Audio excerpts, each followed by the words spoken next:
ये मोहनीय कर्म ऐसा तत्व है, आदमी से अपराध कराने वाला भी मोहनीय कर्म है।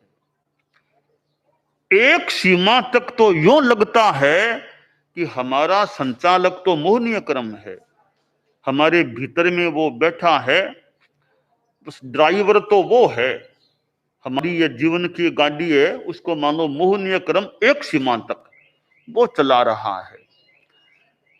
और या यूं कह दें कि आदेश निर्देश मोहनीय कर्म देता है, आदमी वैसा नौकर की तरह कर देता है।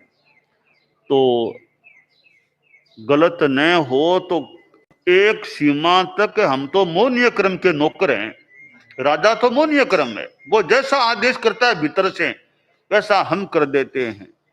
ऐसे भी कर्मों में तो राजा मोहनीय कर्म को कहा जाता है, पर हमारा राजा भी एक सीमा तक, एक भूमिका तक हमारा राजा तो मोहनीय कर्म है, बस हम तो उसके कर्मचारी हैं, जैसा आदेश आता है वैसा कर देते हैं। अब यह मोहनीय कर्म जो राजा है, अब कई बार राजा को भी तो गद्दी से हटा दिया जाता है, तख्ता पलट हो सकता है। साधना क्या है? इस मोहनीय कर्म को गद्दी से हटाना, इस राजा को हटाना, तख्ता पलट कर देना, यह साधना अध्यात्म की साधना है। और जो साम्राज्य मोहनीय कर्म के पास में है, उस साम्राज्य से मोहनीय कर्म को च्युत कर देना और सारा साम्राज्य आत्मा के पास ही आ जाए।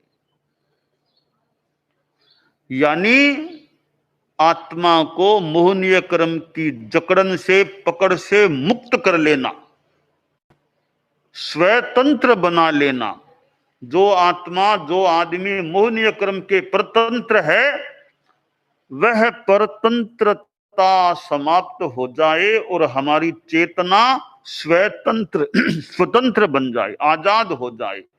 इसके लिए जो प्रयास होता है वह अध्यात्म की साधना होती है।